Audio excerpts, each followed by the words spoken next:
మార్చి 19 ఉగాది పండుగ తెలుగువారి కొత్త సంవత్సరం. ఈ మార్చి 19 అనేది కేవలం క్యాలెండర్లో మారే తేదీ కాదు. విశ్వంలో, మనసులో, మీ కర్మలో జరిగే ఒక అద్భుతమైన కాస్మిక్ రీసెట్. ఈ మార్చి 19 ఉగాది పండుగలోపు మీరు ఖచ్చితంగా తెలుసుకోవాల్సిన, మార్చుకోవాల్సిన కొన్ని రహస్యాలు ఉన్నాయి. ఇవి మీరు చేస్తే మీరు ఇన్నాళ్ళుగా కోల్పోయిన ప్రశాంతత, డబ్బు, బంధాలు అన్నీ మీ వెంట వెతుక్కుంటూ వస్తాయి. మీ ఇంట్లో మీరు రోజు చేసే ఒక చిన్న పొరపాటు మీ అదృష్టాన్ని ఎలా వెనక్కి నెడుతుందో ఈ వీడియో మధ్యలో చెప్తాను. అది వింటే మీరే ఆశ్చర్యపోతారు. అంతకంటే ముందు మన ఛానల్ను సబ్స్క్రైబ్ చేసుకోండి. ఇక వీడియోని ఎక్కడా కూడా స్కిప్ చేయకుండా చివరి వరకు చూడండి. ఎందుకంటే చివరిలో నేను చెప్పబోయే ఒక చిన్న పరిహారం మీ జీవితాన్నే మార్చేస్తుంది. అసలు ఉగాది అంటే ఏమిటి? యుగ ప్లస్ ఆది, ఒక కొత్త కాలానికి ప్రారంభం. సైకాలజీ ప్రకారం చెప్పాలంటే మనిషి మెదడు ఎప్పుడూ ఒక కొత్త ప్రారంభం కోసం ఎదురు చూస్తూ ఉంటుంది. కానీ మనలో 90% మంది చేసే తప్పు ఏంటో తెలుసా?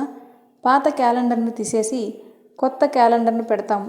కానీ మనసులో ఉన్న పాత క్యాలెండర్ను, పాత గాయాలను మాత్రం అలాగే ఉంచుకుంటాము. గత సంవత్సరంలో మిమ్మల్ని ఎవరైనా మోసం చేసి ఉండొచ్చు. మీరు నమ్మిన వ్యాపారం నష్టపోయి ఉండొచ్చు. మీ సొంత మనుషులే మిమ్మల్ని దూరం పెట్టి ఉండొచ్చు. ఆ బరువును మోసుకుంటూ మార్చి 19న కొత్త సంవత్సరంలోకి అడుగు పెడితే కొత్త సంవత్సరం మీకు ఎలా కలిసి వస్తుంది? ఒక మురికిగా ఉన్న గిన్నెలో ఎంత స్వచ్ఛమైన ఆవు పాలు పోసినా అవి విరిగిపోతాయి, అవునా? అలాగే పాత బాధలతో, ద్వేషాలతో ఉన్న మీ మనసులోకి ఉగాది తెచ్చే కొత్త అదృష్టం ఎలా ప్రవేశిస్తుంది? అందుకే ఈ ఉగాదిలోపు మీరు మీ మనసును, మీ ఇంటిని శుభ్రం చేసుకోవాలి. దానికి ఒక అద్భుతమైన కథ చెబుతాను, వినండి. 100 ఏళ్ల క్రితం ధర్మయ్య అనే ఒక వ్యాపారి ఉండేవాడు.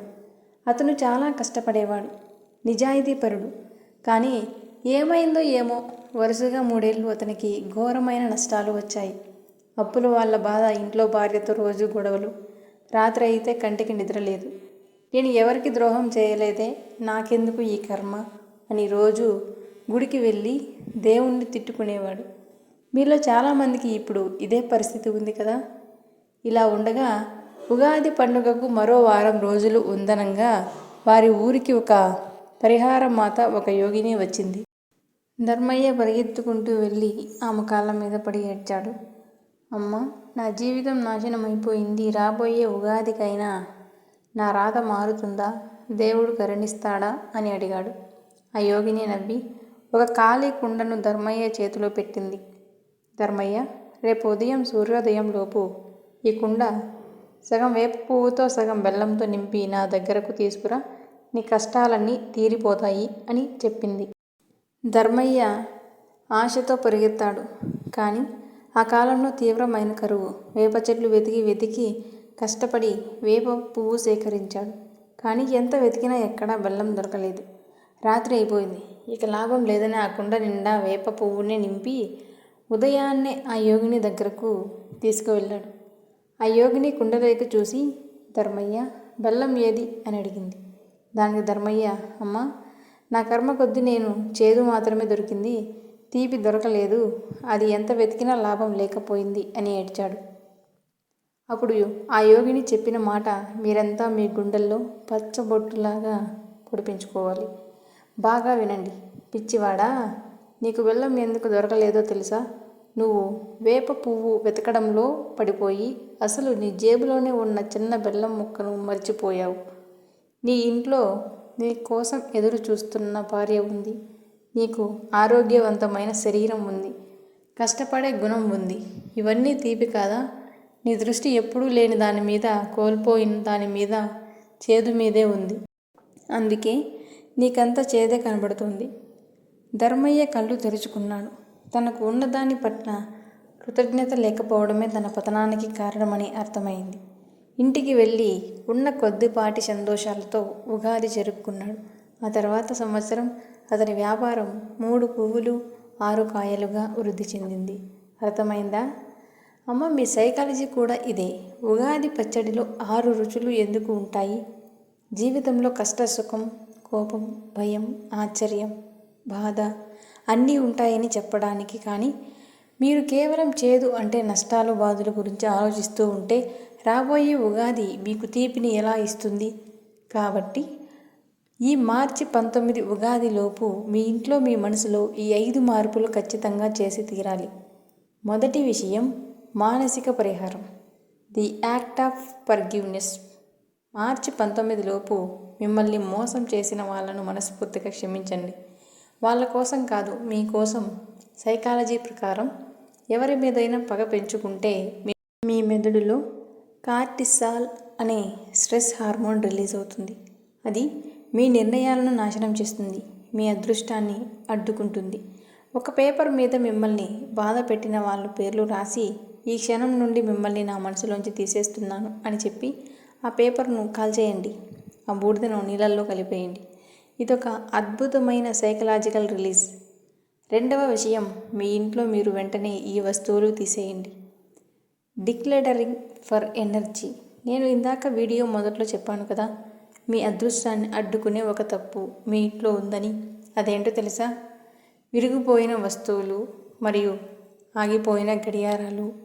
అవును, వాస్తు మరియు సైకాలజీ ప్రకారం ఆగిపోయిన గడియారం స్తంభించిపోయిన కాలాన్ని, ఆగిపోయిన అభివృద్ధిని సూచిస్తుంది.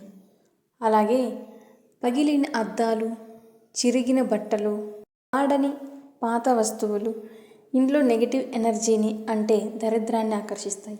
మార్చి 19 లోపు ఒక ఆదివారం చూసుకుని పనికిరాని వస్తువులన్నీ ఇంట్లో నుంచి బయటపడేయండి. ఇంటిని ఉప్పు నీళ్ళతో తుడవండి. మీ ఇంట్లోకి ఎంత పాజిటివ్ ఎనర్జీ వస్తుందో మీరే చూస్తారు. మూడవ విషయం, ఆర్థిక రీసెట్, ఫైనాన్షియల్ రీసెట్ ట్రిక్.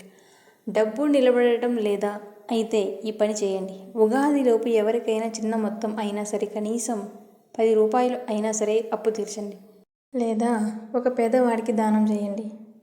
సైకలాజికల్గా ఇది మీ మెదడుకు నా దగ్గర ఇతరులను ఇచ్చేంత డబ్బు ఉంది అనే సంకేతాన్ని పంపుతుంది.